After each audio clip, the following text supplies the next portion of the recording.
Hello and welcome to Week 5, Business Assets.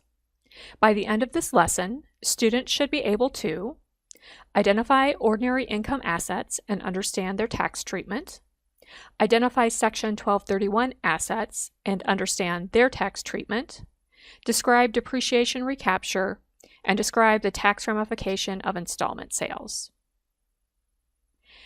In the previous lesson, we talked about capital assets, something that most people in the financial planning program are familiar with. Many of us may not be as familiar with business assets, and they fall roughly into two categories, the first of which are ordinary income assets. And so the way to think about ordinary income assets are more like the things that drive the business's profit. So this would be things that a business sells if they sell things as opposed to services. That's also known as inventory. Receivables are also considered an asset, and that's an ordinary income asset. The thing to remember about ordinary income assets is they're pretty straightforward. They're not depreciable, as we learned last week, and the gain or the loss is ordinary because it occurs in the course of the trade or business of the entity.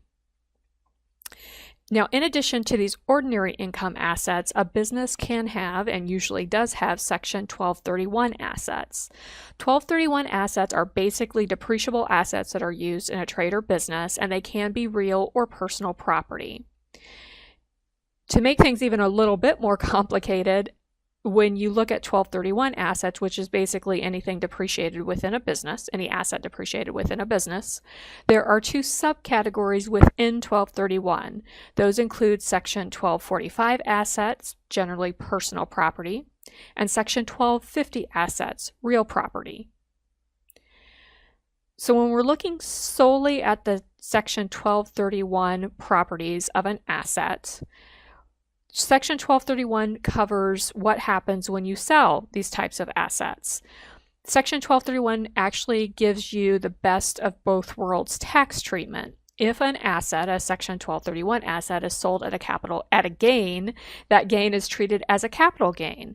Now, if you're a C corporation, it doesn't really matter whether the gain is capital or ordinary, but for taxpayers whose income flows through to a personal return, so that could be a partnership, it could be a trust, it could be an S corporation, could be a sole proprietor with business assets. Having that capital gain treatment, as we learned in the previous lecture, is very nice. It has preferred tax treatment. On the flip side, if a Section 1231 asset is sold at a loss, that loss is treated as ordinary. And you'll recall from our discussion of capital assets that a capital loss has some limitations. Only a certain dollar amount per year can offset ordinary income. So with this Section 1231 treatment of losses, you get the best of both worlds. You're not limiting your losses to the extent of capital gains or Section 1231 gains, and you're not limited to $3,000 per year. So very nice. It's a very nice provision that businesses can enjoy. Of course, it's not so simple as just Section 1231. Unfortunately, because Section 1231 assets are generally depreciated, we have to deal with the concept of depreciation recapture, which is what we'll be spending most of the rest of this lecture talking about. The concept of depreciation recapture says when you buy a business asset, as we know, generally speaking, you can't write that off over 1 year if its useful life is many years, although we know there's an exception to that. So let's say that we aren't using Section 179, we're using depreciation and we're writing the cost of this asset off over 5 years. We're doing that and we're getting an ordinary income tax deduction. So the concept of depreciation recapture says, well, if you have a Section 1231 asset, and in the previous slide, if we just look at that rule, it says that any gain generated on the sale of a Section 1231 asset is going to be treated as a capital gain. But depreciation recapture says, well, you can't take an ordinary income tax deduction on the front end and get capital gain treatment on the back end. Congress says that's a bridge too far, and so they devised something called depreciation recapture, which means to the extent that your 1231 asset has depreciation taken, you must recapture that gain as ordinary income. So basically, if you're selling that asset for the amount greater than the depreciated basis, there's a potential for depreciation recapture. There are two separate code sections that deal with depreciation recapture. Section 1245 is for personal property, and Section 1250 is for real property. And the rules are a little bit different for each code section, so let's take a look at each one. So let's take a look at Section 1245 property first. Again, this is for personal property. To the extent that there is depreciation taken in previous years, that gain is going to be treated as ordinary income. So let's take an example to help us understand the numbers here. Let's say that there was an asset that was purchased for $10,000.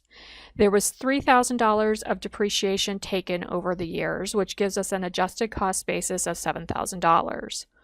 Let's say that we sell the asset and the gain on the sale was $4,000. So we take a look at the lesser of the gain or the depreciation to figure out what is ordinary income. So we got a $4,000 gain, but only $3,000 of depreciation recapture, which means $3,000 of the $4,000 gain will be treated as ordinary income, and $1,000 will be treated as capital gain. Now, if we only had a $2,000 gain on this asset, but $3,000 of depreciation, then the entire amount would be treated as ordinary income. So this is 1245 depreciation. It's based solely on the amount of depreciation taken over the years. In contrast, Section 1250 recapture is a little bit different. Section 1250 recapture, again, is going to be taxed at ordinary income, but the way we calculate that recapture is the difference between accelerated depreciation and straight-line depreciation. Now, accelerated depreciation on real property is not common these days. That used to be a common depreciation method years ago, but any of the assets or most of the assets that have been placed in service under the old method have been completely depreciated, so it's not so much of an issue. Sometimes, though, there are special use assets that do qualify for this treatment. So if you do have an asset, a real property asset that has accelerated depreciation, you need to be concerned about that 1250 depreciation recapture. So it's not all depreciation, it's just the excess over straight line. Now, it's also important to note that this isn't called depreciation recapture, but any of that straight line depreciation on 1250 property, which is occurring on all assets, on all real estate assets, or all depreciable real estate, not necessarily land, to the extent that you have depreciated real property straight line, you're going to be paying tax at 25%, not the preferred capital gains tax rate of 15 or 20%. So again, I want to make sure that we are comfortable with the differences between 1250 property, 1250 depreciation recapture, which is only the difference between accelerated and straight line depreciation.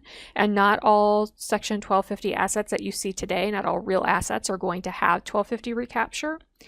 And 1245 recapture, which is for business assets, and it is safe to say that any depreciable business assets will be subject to 1245 recapture.